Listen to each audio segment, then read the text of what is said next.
Yo mga idol, musta? Mandarig mga sports TV nga pala.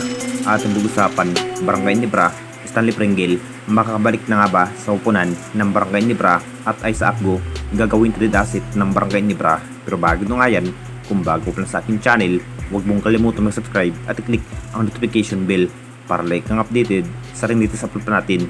So naging matinig kahapon, pinag-trade ang bawat star player ng SMB na si Terence Romeo muling napunta sa upunan ng Terra Firma Jeep.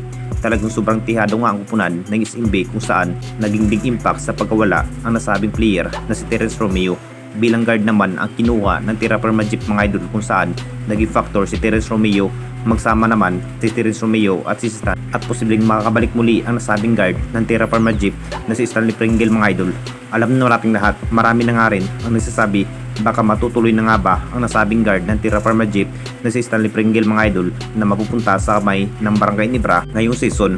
Ngayon po naging free agent na nga rin si Stanley Pringle kung saan ito na nga ba ang balak ng Terra Firma Jeep mga idol, gagawing free agent ito si Stanley Pringle. Si Terence Romeo nga ang kinuha at posibleng kukuhanin na nga ba muli si Stanley Pringle sa upunan ng Barangay Nibra ngayong paparating na Commissioner Cup. Hinahandaan na nga rin ng Jinkings kung ano pa nga ba ang dapat gawin kung interesado na nga ba kay Stanley Pringle. Isa rin si Stanley Pringle mga idol sa mas kabisado sa naging bawat role ng Jinkings. Mas pinatunayan na nga rin na mas komportable nga si Stanley Pringle sa bawat teamwork ni Scotty at lalo na may RJ Abarientos na mas batang point guard bukod pa kay Stanley Pringle. Desisyon pa rin ng Nibra Management kung kukuhanin na nga ba ang dating player ng Barangay Nibra na si Stanley Pringle para sa paparating na Commissioner Cup.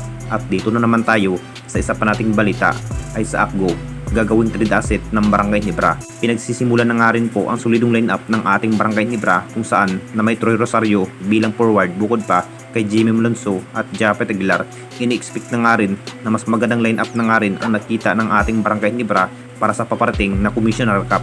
Talagang sabik na nga rin ang iba dyan mga idol kung gaano na nga ba kalakas na may Troy Rosario ang Barangay Nibra. Naging sinabi nga ni Coach Tim na maiiba nga ang bawat sistema. Nakita naman nating lahat sa Triangle Opens pa rin ang mas kinakailangan ni Coach Tim para mas makapagtala ng maraming maiitala sa bawat laban.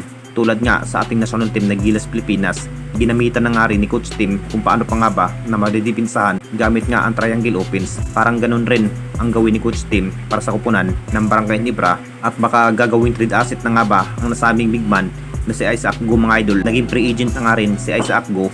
Ang plano sana ng SMC, bibitawan na nga ba itong si Isaac Go? Kung titignan nating lahat mga idol, naging impact na nga rin sa bawat laban, hindi man gaano nakakambag sa upunan ng ating Barangay Nibra noong nagdaang season. Nakapag-desisyon na ang San Miguel Corporated mga idol na bibitawan muna ang nasabing big man na si Isaac Go kapalit nga kay Troy Rosario. Tama nga lang ba ang nasa isip ng Barangay Nibra na magbabawas muna yung walang maaambag sa bawat laban? Anong masasabi ninyo mga idol tungkol sa ating video?